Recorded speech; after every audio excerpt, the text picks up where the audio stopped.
Yuzu, it's just such a joy to grow something that people just are so passionate about and they love. It's just such a pleasure to deal with a product that is so lovely. This is The Producers. I'm Anthony Huckstep. Mountain Yuzu is located on the foothills of the Australian Alps in northeast Victoria. It is here where Jane, Casey and her husband Brian grow an array of unique cold climate culinary citrus, including yuzu, sudachi, bergamot and chinotto. It's Jane Casey and the business is Mountain Yuzu. We're located in northeast Victoria in a very small locality called Eurobin. It's halfway between Myrtleford and Bright. So normally we'll say to people we're near Bright because most people have a fair idea about where that is since it's such a touristy place. We're on the foothills of Mount Buffalo. We have a really beautiful aspect. We're on the side of the valley that gets the morning sun. So it's particularly good in terms of frost and things like that. We've got a magnificent view across the Alps towards Mount Feathertop. We often say we live in a postcard because it's extremely picturesque where we are. The region is quite well known for premium produce that comes out of this area, mainly particularly nuts, really. It's not a citrus growing area, but the value, I guess, being here is it's just so pristine. We're on the side of Mount Buffalo, as I said, in the foothills, and so we get really beautiful water coming down from Mount Buffalo.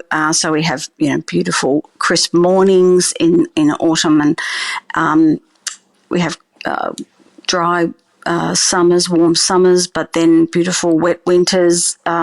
It's just lovely. It's a lovely area to live in. And with Bright, as I mentioned, being such a tourist area, we have some great restaurants and some really innovative people doing interesting stuff there. And also Beechworth, even Myrtleford's getting quite well known. You've got the King Valley not far away and Millawa. So it's quite a foodie area around here. Good food, whether a wholesome meal at home or a nice restaurant experience, was important to Jane's family growing up. My mum was a really, actually she wasn't a good cook when she was first married, and my father sent her off for cooking lessons. But she became very good. A lot of, look, I grew up in the 60s and 70s, and in those days, it was just meat and 3 veg type things, but Mum was quite adventurous in terms of cooking, so we didn't have like a set menu every week. We had a really varied food, diet. Lots of interesting things that she'd cook up. So it was quite interesting from that respect. My father was an executive and actually for a liquor company, and he was on an expense account, and we used to go out for dinner quite a bit. And I do remember being in Brighton in Melbourne, because I grew up in Melbourne, and for my 4th birthday, and going out to the kitchen in the restaurant and getting a cake. So I suppose if I have a food memory, that would be it. As young adults, Jane and her husband Brian decided to make a tree change and leave Melbourne. We moved. Brian and I we both grew up in Melbourne. In our early 20s, we decided to move to the country, and we bought a property here in 1986. So we've been here for a while. Initially, we grew chestnuts. So that's our history. So we grew chestnuts for 25 years. Yeah, and we did lots of things with chestnuts. We were really innovative. And we actually used to produce frozen peeled chestnuts for restaurants. And and as part of that business, we exported frozen peeled chestnuts, Australian chestnuts, to Japan. And then in 2010, we discovered a disease in our trees, and the government decided that it was an exotic disease, and decided that they were going to try and eradicate the disease from the chestnut industry, and bulldozed all our trees and burnt them. Yeah, so it was really a hard time for us then. So, we were sort of like going full pelt ahead with our chestnut business, and as I said, doing lots of really innovative things with them. And then it all got stopped like dead. And so we had to regroup. We did get some compensation from the government, which was nice, and helped. And anyway, we had already had our experience in Japan. We'd been to Japan pretty much every year for the 10 years prior to that, and so we love Japan. So we just we love Japanese food. We love everything about Japan. Anyway, so when we lost the chestnuts and we thought, oh God, look, to start again from scratch, it just seemed too much to bear. And so we looked around for something else to do. And because we'd been selling the chestnuts to restaurants, I asked a couple of restaurant guys, what do you think about if we grow yuzu? And they all just said, yes, please do it, please. So we did. We planted our first. It was really hard at the start because back then it was really difficult to get trees.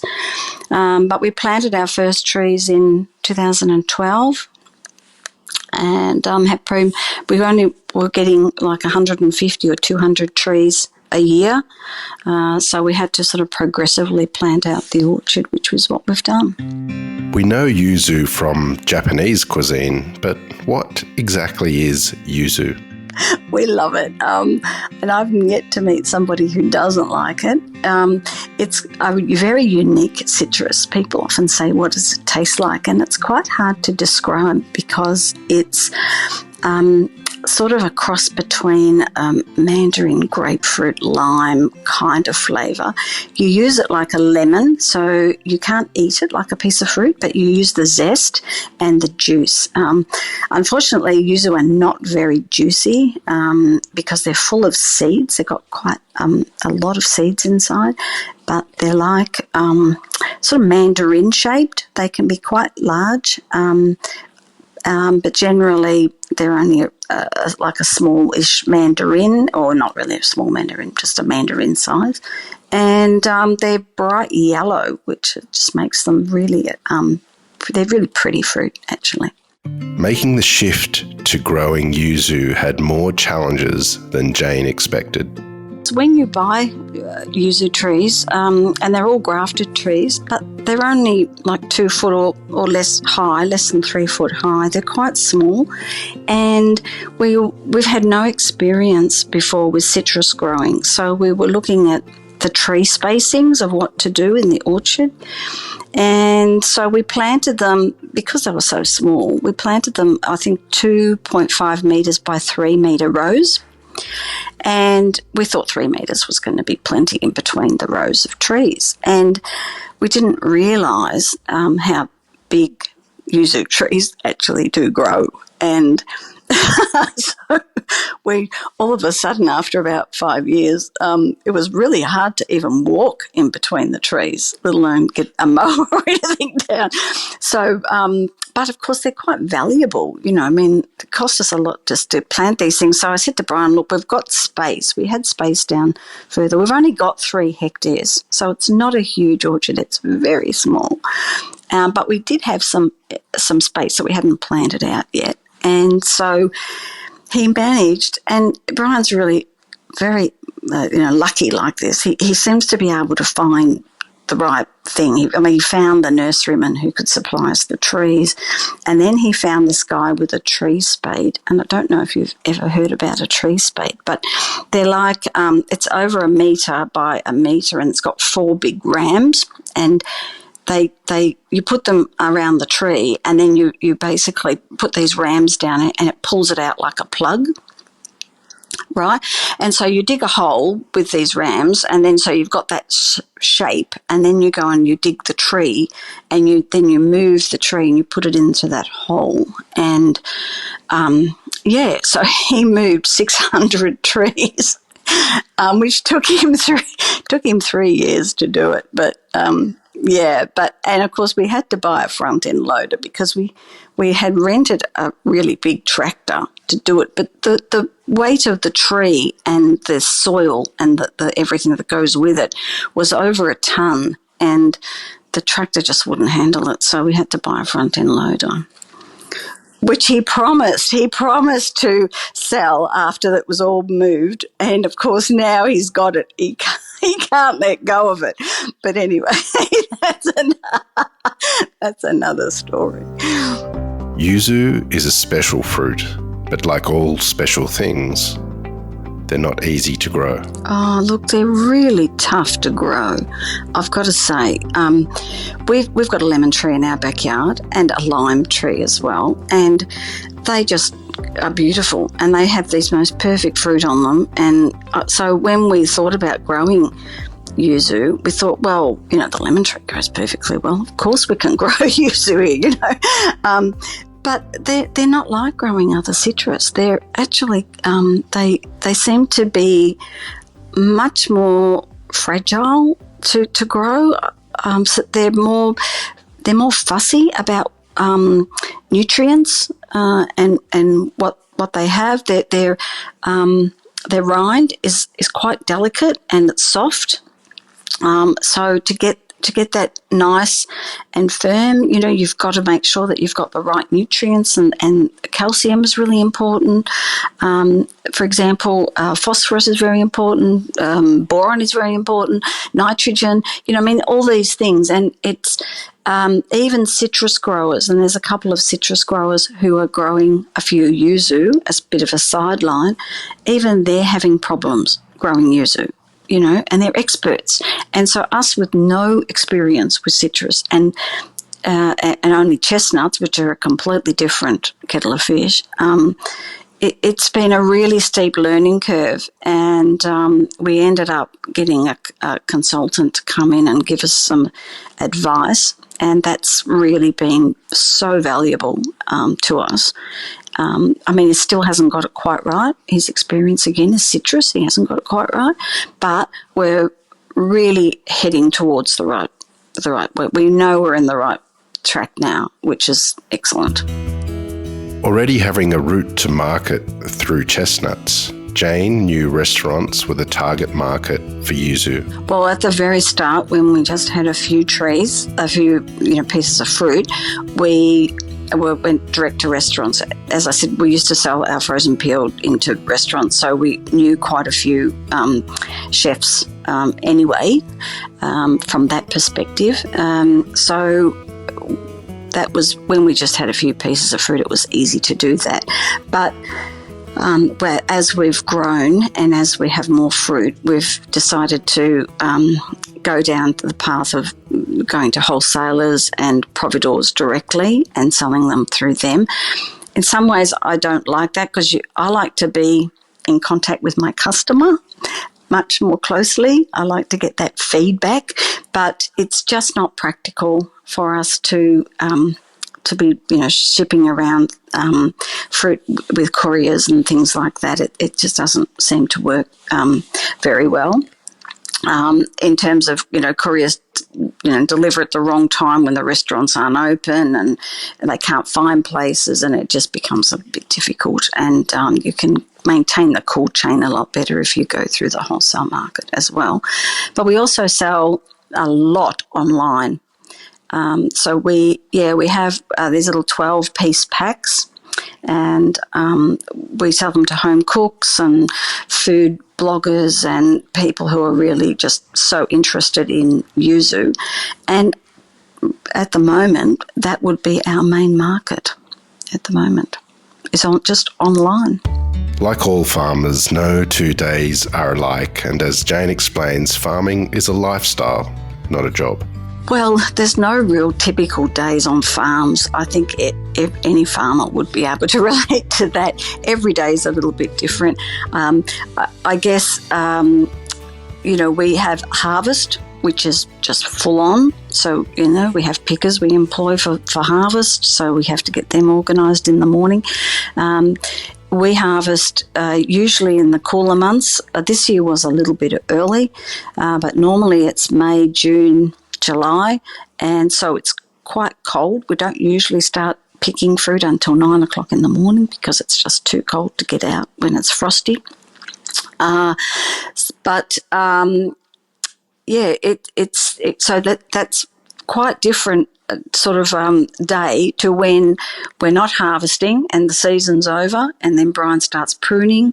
Then we start our, springtime, and then spring you're looking at your fertigation programs, your spray programs. Every week from September right through till I think it was the middle of January, every single week we did something in terms of fertilising. So whether we put fertiliser in our irrigation water and fertigated, or whether we sprayed, we did something every single week. But then, of course, you've got your mowing and stuff like that. For me personally, I run the more paperwork side of the business. So, and we, as well as our online sales for fresh fruit, we also sell products, Yuzu products, some imported from Japan, and also some that we've done collabs with other companies. So we have, when we have our collab products, we sell those online as well. So I have those coming in all year, and it sort of ticks over. I guess the thing too, and as I said, most farmers will probably relate to this, you don't kind of get a day off on the farm. Like, we just work every day. I say to people, we just live our life, and we kind of do. The farms just, we just do what we do, and you have to just, we just get up every day. We do something on the farm, and the only time you get a break is when you leave the farm and go away for a few days, because you can't do anything, but there's always something to do, and we do it, I hate public holidays because the mail's closed, and it's just no one, you can't get anyone on the phone and stuff like that. So, but we still work, we still do all what we do. Yeah. Keen to explore value-added products for Yuzu, Jane has landed a number of collaborations which have resulted in some unique products. They're fantastic, actually. I love our collab stuff. We collaborated with Mount Zero Olives, and we make a Yuzu aggramato, or they make it really, I suppose, but we supply the Yuzu for it. So when they press the olives to make olive oil, our fresh Yuzu goes in with the olives and it all gets pressed together. So you get a Yuzu infused olive oil, which is just fantastic. I absolutely love it. And it's been a really great product for us because Yuzu, and we didn't mention this before, but it's really important, about over half of the Yuzu on the trees is really not suitable for the fresh market.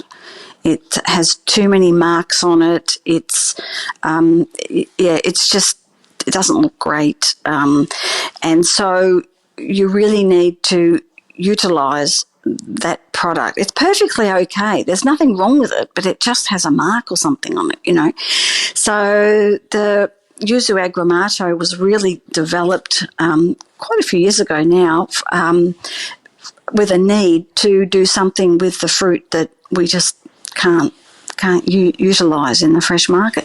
So that's fantastic, and we just love it. We also did a collab with Mr. Bitters, and they do a Yuzu bitters, like Angostura bitters, and we also do a Yuzu honey with rooftop bees.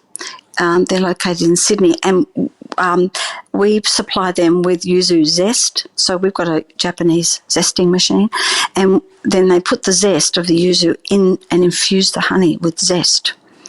And so you get this Yuzu infused honey. this year we're going to be looking at doing a yuzu salt. Again, with Mount Zero olives, they do a salt. So we're looking at having a play around to look at developing that. And also, apart from yuzu, we also grow bergamot. And we're looking at doing a bergamot agrumato as well. Mountain yuzu is now used by some of Australia's most influential chefs. Oh, look, I'd be name dropping if I said anything like that. I don't really want to. I don't want to expose anybody. Goodness me. But I guess, Dave Vahul at Embla, I guess, is. He's been a really good supporter and did actually nominated us for the Delicious Produce Awards, which was really lovely. Peter Gilmore has been very, very supportive, which has been really good. And Martin Ben is an absolutely fantastic supporter of ours. Michael Ryan at Provenance, local, and is fantastic. Hamish, actually I should mention him about the collabs as well. Hamish Nugent and Rachel Reid at Reid & Co. in Bright have been amazing. I don't know if you know Hamish and what he's doing, but he makes his own sochu from the get-go, and then he's making a yuzu shoe with yuzu and juice and the zest and everything, and his sochu, and it is as good as any yuzu shoe that I've ever had in Japan, if not better. It's so delicious. So he's been just brilliant. Four Pillars, of course, with the distillery stuff has been really good. You know, we've done a lot of work with gin guys and brewers. Bright Brewery does a yuzu sour as well. Like many farmers, Jane's greatest joy is being out on the land. Well, I just love being on the farm, really. I mean, it's just a fantastic lifestyle, really. It's whilst I said we work every day, it's not like it's real work. As I've said, I mean, we just live our day. You know, we live our life, and the work is part of just us living our life. We don't kind of feel like, I've got to go to work. You know, it's not like that. We're just here, and sometimes it does sort of get on top of you a bit, and you do need to get that break, to get away to do it. But it also, farming like this opens up opportunities for travel. Like, we have been to Japan a number of times.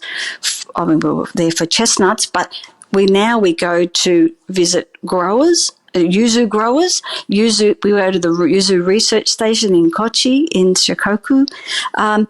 We actually go to visit people. We had a yuzu growers from Kitamura come and stay with us during the season this year. You know, we've become quite good friends with them, you know. We really love that opportunity to travel and meet people, with a common purpose. After the closure of their chestnut farm, Jane and Brian took the opportunity to not only expand their horizons on the farm, but produce something that has become so highly regarded by Australia's best chefs.